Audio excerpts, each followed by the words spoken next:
ಪ್ರೀತಿಯ ಕೇಳುಗರಿಗೆ ನಮ್ಮ ಚಾನಲ್ಗೆ ಸ್ವಾಗತ. ನೀವು ನಮ್ಮ ಚಾನಲ್ಗೆ ಹೊಸಬರಾಗಿದ್ದರೆ ದಯವಿಟ್ಟು ಸಬ್ಸ್ಕ್ರೈಬ್ ಮಾಡಿಕೊಳ್ಳಿ. ಮಾಲಾ ಮತ್ತು ಅವಳ ಮಗಳು ಸುಧಾ ತಮ್ಮ ಸ್ವಂತ ಮನೆಯಲ್ಲಿ ವಾಸ ಮಾಡುತ್ತಿದ್ದರು. ಮಾಲಾ ತನ್ನ ಅಚ್ಚುಮೆಚ್ಚಿನ ಗೆಳತಿ ಕಾವೇರಿಯ ಜೊತೆ ಸೇರಿದ್ದಕ್ಕೆ ಅವಳ ಮುದ್ದಾದ ಚಪಾತಿಯನ್ನು ಹಸಿಯಾದ ಹಪ್ಪಳದಂತೆ ಹರಿದು ಹಾಕಿದ್ದರು.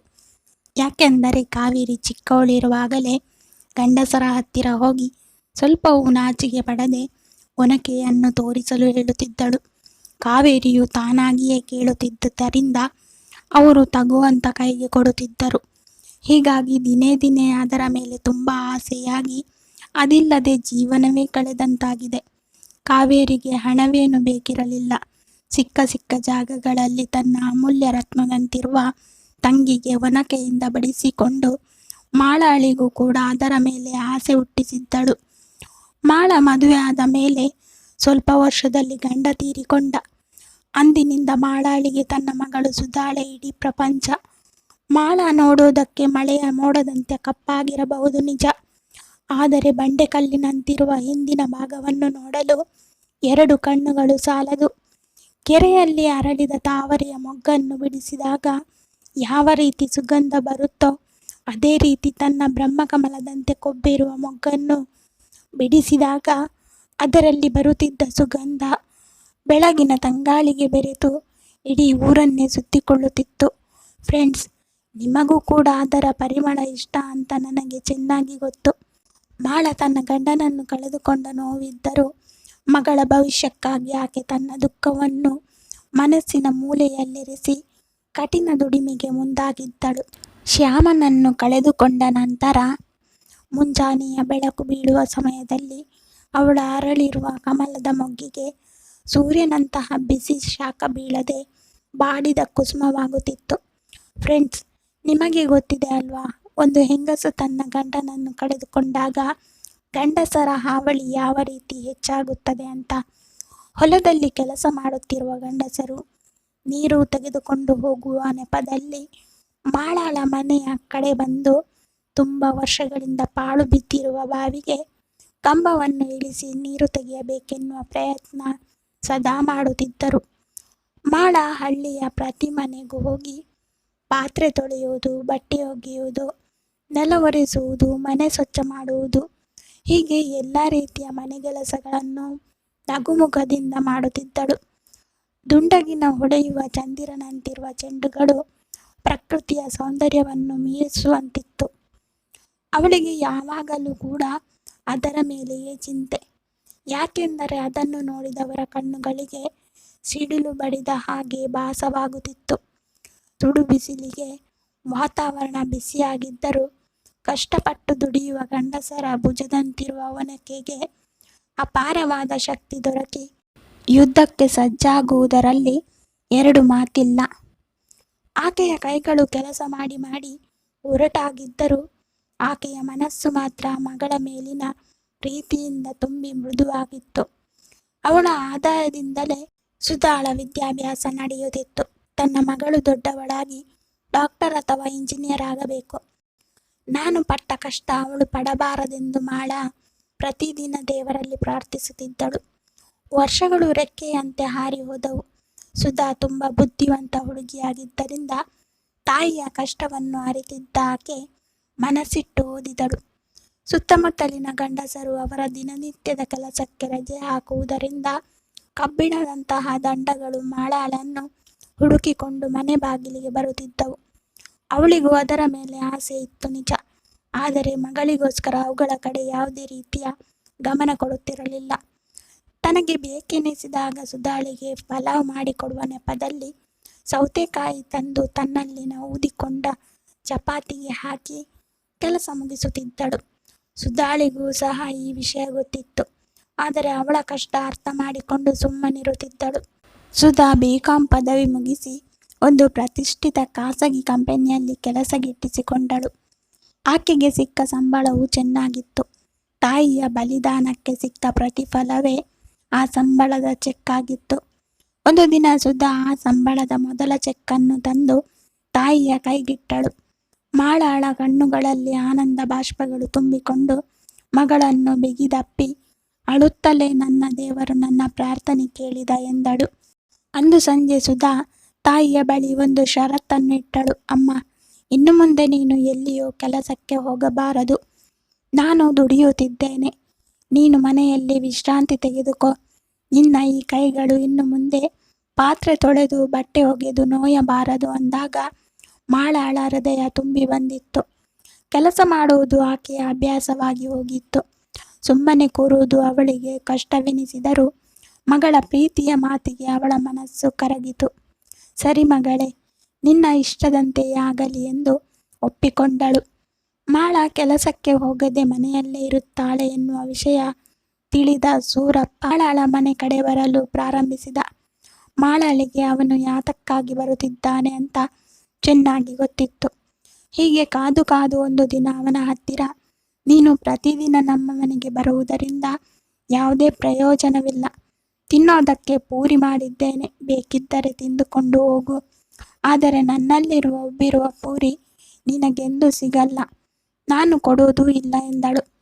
ಅವಳ ಮಾತಿನಿಂದ ಬೇಸರಗೊಂಡ ಸೂರಪ್ಪ, ಮೊದಮೊದಲು ನಾನು ಕೇಳಿದಾಗ ತಗೋ ತಿನ್ನು ಅಂತ ಬಗ್ಗಿಸಿ ಕೊಡುತ್ತಿದ್ದೆ.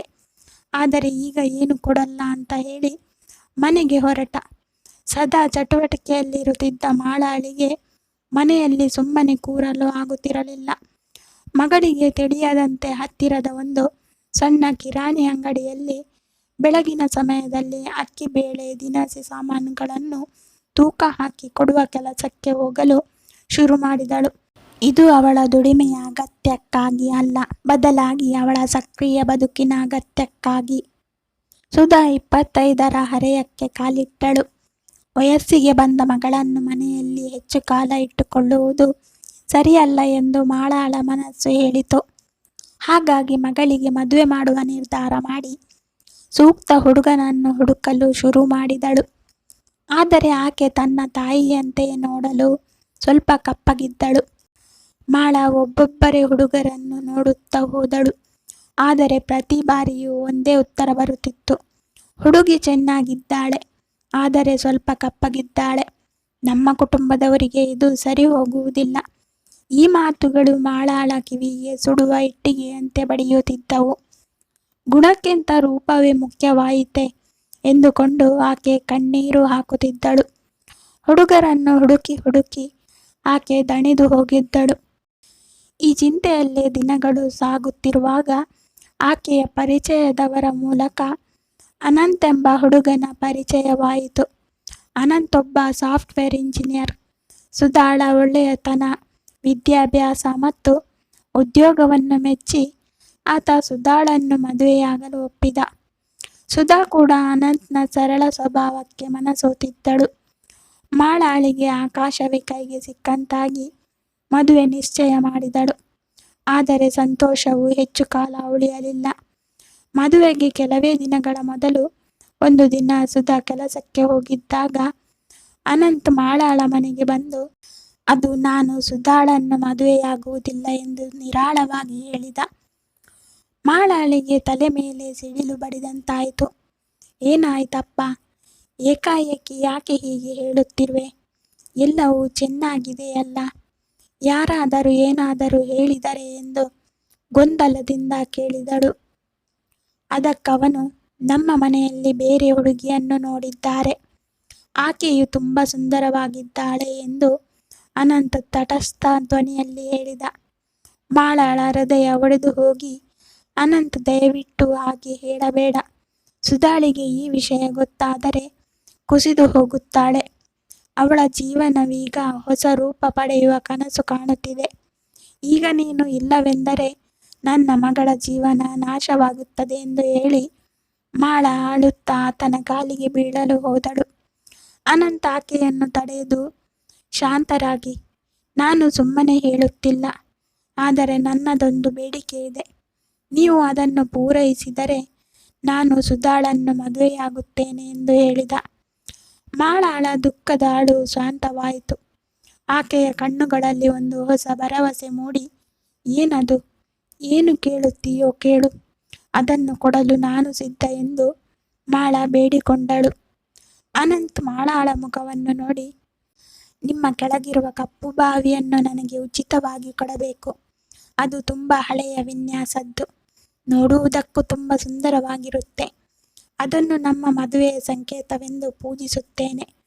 ನಾನು ಕೇಳಿದಾಗಲೆಲ್ಲ ಅದನ್ನು ನೋಡಲು ನಿಮ್ಮ ಮನೆಗೆ ಬಂದು ನೀರು ಸಿಂಪಡಿಸಿ ಹೋಗುತ್ತೇನೆ ಅಷ್ಟೇ.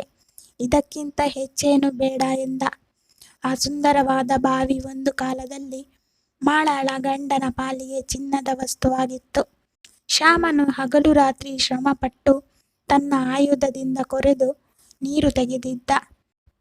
ಆದರೆ ಈಗ ಅದರೊಳಗೆ ಏನು ಕೂಡ ಹೋಗದೆ ಸಂಪೂರ್ಣವಾಗಿ ಮುಚ್ಚಿ ಹೋಗಿದೆ ಅಂದಾಗ ಅನಂತ್ ಅವಳ ಕೈ ಹಿಡಿದು, ಅದನ್ನು ನಾನು ಸರಿಪಡಿಸುತ್ತೇನೆ. ಎಷ್ಟೇ ಮುಚ್ಚಿ ಹೋದರೂ ಅದರ ಆಳದಲ್ಲಿ ಖಂಡಿತವಾಗಿಯೂ ನೀರು ಇದ್ದೇ ಇರುತ್ತೆ. ಆದರೆ ನೀವು ಒಂದು ಅವಕಾಶ ಕೊಡಬೇಕಷ್ಟೆ ಅಂದ. ಮಾಳಾಳಿಗೆ ಮನಸ್ಸಿಲ್ಲದಿದ್ದರೂ ಮಗಳ ಭವಿಷ್ಯವೇ ಮುಖ್ಯವೆಂದು ನಿರ್ಧರಿಸಿ ಸರಿ ಅನಂತ ಅಂದಳು. ಆದರೆ ಈ ವಿಷಯ ಸುಧಾಳಿಗೆ ಎಂದಿಗೂ ಗೊತ್ತಾಗಬಾರದು. ಒಂದು ವೇಳೆ ಗೊತ್ತಾದರೆ ಅವಳು ನಿಮ್ಮನ್ನು ಮದುವೆಯಾಗಲು ಒಪ್ಪುವುದಿಲ್ಲ. ಅವಳ ಬದುಕಿನಲ್ಲಿ ಈ ಕಹಿಯ ನೆರಳು ಬೀಳಬಾರದು ಎಂದು ಕಣ್ಣೀರು ಒರೆಸಿಕೊಂಡು ಹೇಳಿದಳು. ಖಂಡಿತವಾಗಿಯೂ ಸುಧಾಳಿಗೆ ಈ ವಿಷಯ ಗೊತ್ತಾಗುವುದಿಲ್ಲ ಎಂದು ಅನಂತ್ ಭರವಸೆ ನೀಡಿದ. ನಂತರ ಈಗಲೇ ತೋರಿಸುತ್ತೀರಾ? ನನಗೆ ಬೇರೆ ಕಡೆ ಕೆಲಸದ ವಿಚಾರವಾಗಿ ಹೋಗಬೇಕು ಅನ್ನುತ್ತಾನೆ. ಆಮೇಲೆ ಅಲ್ಲೇ ಪಕ್ಕಕ್ಕೆ ಹೋಗಿ ತನ್ನ ಜೀವದಷ್ಟೇ ಪ್ರೀತಿಯಾಗಿದ್ದ ಅವಳ ಬಾವಿಯನ್ನು ಅನಂತ್ನ ಕಣ್ಣೆದುರು ತೋರಿಸಿದಳು. ಅದನ್ನು ಯಾರೂ ಕೂಡ ಉಪಯೋಗಿಸದ ಕಾರಣ ಹುಲ್ಲುಗಳು ಬೆಳೆದು ಮುಚ್ಚಿ ಹೋಗಿತ್ತು. ಅನಂತ್ ಒಮ್ಮೆ ಪೂರ್ತಿಯಾಗಿ ಕಣ್ತುಂಬಿಕೊಂಡು ಹುಲ್ಲುಗಳನ್ನು ಸರಿಸಿ ಒಳಗಡೆ ನೋಡುತ್ತಾನೆ. ಆದರೆ ಅದು ಸಂಪೂರ್ಣವಾಗಿ ಮುಚ್ಚಿ ಹೋಗಿ ಸ್ವಲ್ಪವೂ ನೀರು ಕೂಡ ಕಾಣಿಸಲ್ಲ. ನಂತರ ಮಾಳಾಳ ಹತ್ತಿರ ಇದನ್ನು ಬಿಡಿಸುವುದಾ ಅಂತ ಕೇಳ್ತಾನೆ. ಮಾಳ ಸರಿ ಬಿಡಿಸು ಅಂದಾಗ ಇರೋ ಬರೋದನ್ನೆಲ್ಲ ತೆಗೆಯುತ್ತಿದ್ದಂತೆ ಅನಂತ್ ತಾಯಿ ಕರೆ ಮಾಡಿ ವಿಷಯ ತಿಳಿಸಿದೆಯಾ ಕೇಳುತ್ತಾಳೆ. ಮಾಳ ಕೆಳಗಡೆ ನೋಡುತ್ತಾ ಏನದು ಹೀಗಿದೆಯಲ್ಲ ಎಂದು ಆತಂಕದಿಂದ ನೋಡುತ್ತಾಳೆ. ಆವಾಗ ಅನಂತ್ ತನ್ನ ತಾಯಿಯ ಹತ್ತಿರ ನಾನು ಸುಧಾಳನ್ನೇ ಮದುವೆಯಾಗುತ್ತೇನೆ, ಅಂತಹ ಒಳ್ಳೆಯವಳು ತನಗೆ ಯಾವತ್ತೂ ಸಿಗಲ್ಲ ಅಂತ ಫೋನ್ ಕಟ್ ಮಾಡುತ್ತಾನೆ. ಗಾಬರಿಯಲ್ಲಿದ್ದ ಮಾಳಾಳ ಬಾಯಿಯಿಂದ ಏನಾದರೂ ಪ್ರಶ್ನೆ ಬರಬಹುದು ಅಂತ ತನ್ನ ಕೆಲಸವನ್ನು ಬೇಗ ಮುಗಿಸಿ ಹೋಗೋಣ ಅಂತ ಬಾವಿಯ ಹತ್ತಿರ ಹೋಗಿ ಉದ್ದವಾಗಿದ್ದನ್ನು ಒಳಗೆ ಹಾಕುತ್ತಾನೆ. ಹಾಗೆ ಭರವಸೆಯ ಮಾತನ್ನು ಕೊಡುತ್ತಾನೆ. ಇಷ್ಟು ಸಮಯಗಳ ಕಾಲ ಉಪಯೋಗಿಸದಿದ್ದ ಕಾರಣ ಮೊದಲು ಸ್ವಲ್ಪ ಕಷ್ಟವಾಯಿತು. ಶ್ಯಾಮನ ಸಂಪತ್ತನ್ನು ಇನ್ನೊಬ್ಬರಿಗೆ ಕೊಟ್ಟೆ ಅಂತ ಬೇಸರವಾದರೂ ಆ ನೋವಿನಲ್ಲೂ ಕೂಡ ಸಹಿಸಿಕೊಂಡು ಶ್ಯಾಮ ತನ್ನನ್ನು ಕ್ಷಮಿಸು ಅಂತ ಮನಸ್ಸಿನಲ್ಲೇ ಕೇಳುತ್ತಾಳೆ. ಚೆಲುವರಾಜನು ಮಾಲ ದಿನಸಿ ಅಂಗಡಿಯಲ್ಲಿ ಕೆಲಸ ಮಾಡಿದ್ದಕ್ಕೆ ಹಣ ಕೊಡಲು ಅವಳ ಮನೆಗೆ ಬರುತ್ತಿರುತ್ತಾನೆ. ಅನಂತ್ ಹಿಂದೆ ಮುಂದೆ ಮಾಡುತ್ತಾ ಅಚ್ಚುಮೆಚ್ಚಿನ ಬಾವಿಯನ್ನು ಕೊರೆಯುವಾಗ ಸ್ವಲ್ಪ ಹೊತ್ತಿನಲ್ಲಿ ನೀರು ಆಚೆ ಬರುತ್ತೆ. ಇಬ್ಬರಿಗೂ ಆ ದೃಶ್ಯ ನೋಡಿ ತುಂಬ ಸಂತೋಷವಾಗುತ್ತೆ. ಮಾಳಾಳ ಸಂಪತ್ತಿಗೆ ಮತ್ತೆ ಬೆಲೆ ಸಿಗುತ್ತೆ. ನಂತರ ನನಗೀಗ ಬೇರೆ ಕಡೆ ಹೋಗುವುದಿದೆ, ನಾಳೆ ಬರುತ್ತೇನೆ ಅಂತ ಹೇಳಿ ಹೊರಡುತ್ತಾನೆ. ಚೆಲುವರಾಜ ಮನೆ ಬಾಗಿಲಿಗೆ ಬಂದು ಮಾಳ ದುಡಿದ ಹಣವನ್ನು ಕೊಟ್ಟು ಹೊರಡುತ್ತಾನೆ. ಹೀಗೆ ಮದುವೆಯ ಅಡೆತಡೆ ಇಲ್ಲದೆ ನೆರವೇರಿತು. ಸುಧಾಳ ಜೀವನ ಹೊಸ ರೂಪವನ್ನು ಪಡೆದುಕೊಂಡಿತು. ಮದುವೆಯ ನಂತರ ಸುಧಾ ಮತ್ತು ಮಾಳ ಇಬ್ಬರೂ ಕೂಡ ಅನಂತ್ ಜೊತೆ ಹೋಗದೆ ಅವರ ಮನೆಯಲ್ಲಿ ವಾಸಿಸಲು ಶುರು ಮಾಡಿದರು. ಸುಧಾಳಿಗೆ ಏನೂ ಗೊತ್ತಾಗದೆ ಮಾಳಾಳ ತ್ಯಾಗದ ಮೇಲೆ ಅವಳ ಹೊಸ ಬದುಕು ನಿಂತಿತ್ತು. ಅನಂತ್ ಬೇಕೆಂದಾಗಲೆಲ್ಲ ಮಾಳಾಳ ಜೊತೆ ಕೆಲಸ ಮುಗಿಸಿ ಇಬ್ಬರನ್ನು ತುಂಬ ಚೆನ್ನಾಗಿ ನೋಡಿಕೊಂಡ. ಆತ ಕೊಟ್ಟ ಮಾತಿನಂತೆ ಸುಧಾಳನ್ನು ಕಣ್ಣಿನ ರೆಪ್ಪೆಯಂತೆ ಕಾಪಾಡಿಕೊಂಡ. ಮಾಳಾಳು ಪ್ರತಿದಿನ ದೇವರಲ್ಲಿ ಕೃತಜ್ಞತೆ ಸಲ್ಲಿಸುತ್ತಿದ್ದಳು. ಒಬ್ಬಳು ಹೆಂಗಸು ಮನಸ್ಸು ಮಾಡಿದರೆ ಏನು ಬೇಕಾದರೂ ಮಾಡಬಹುದು ಎನ್ನುವುದಕ್ಕೆ ಈ ಕಥೆಯೇ ಸಾಕ್ಷಿ. ಧನ್ಯವಾದಗಳು. ಈ ಕಥೆ ಇಷ್ಟ ಆಗಿದ್ದರೆ ಲೈಕ್ ಮಾಡಿ.